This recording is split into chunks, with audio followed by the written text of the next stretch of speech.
You know, some people enjoy their milk and cookies at night before they lay their head on their pillow.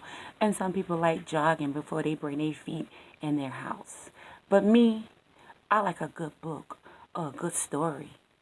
And I hope that you allow me to take you on this journey as I bring one of my stories to life for you.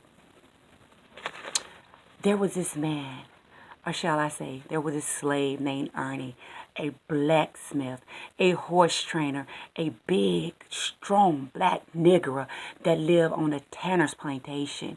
He was the toughest of all the niggers, slaves. He was only 17 years old with dark sunken eyes, the master's favorite, his prized trophy. Ernie was handsome and well trained and obeyed his master. He was well liked on the plantation. The mistress of the house took a liking to him too. She liked him so much that she wanted his ass and allowed him to dick her down every night.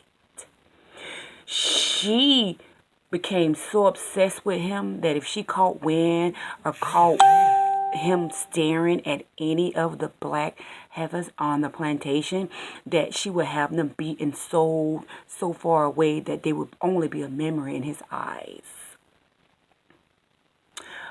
But the mistress, husband, he didn't care because he had some heifers of his own.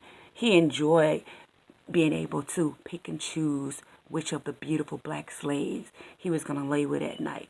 So he didn't care who she wanted, long as he didn't catch her or Ernie doing the nasty.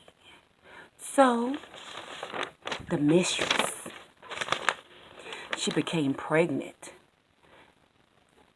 And the master, he didn't care because he didn't think in his mind that she would be pregnant by one of the slaves.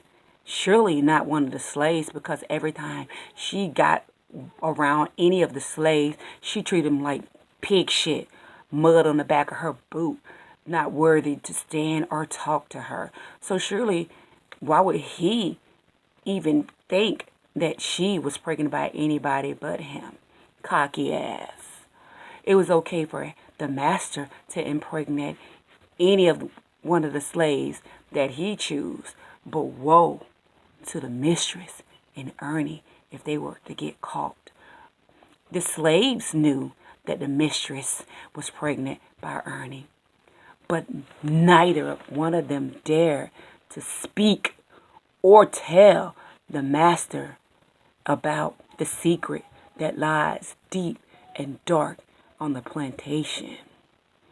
And as the mistress' belly grew bigger and bigger, and she got closer to having the abomination, the black bastard that grew in her belly, Ernie became afraid because he knew that she was not sleeping with anybody but him.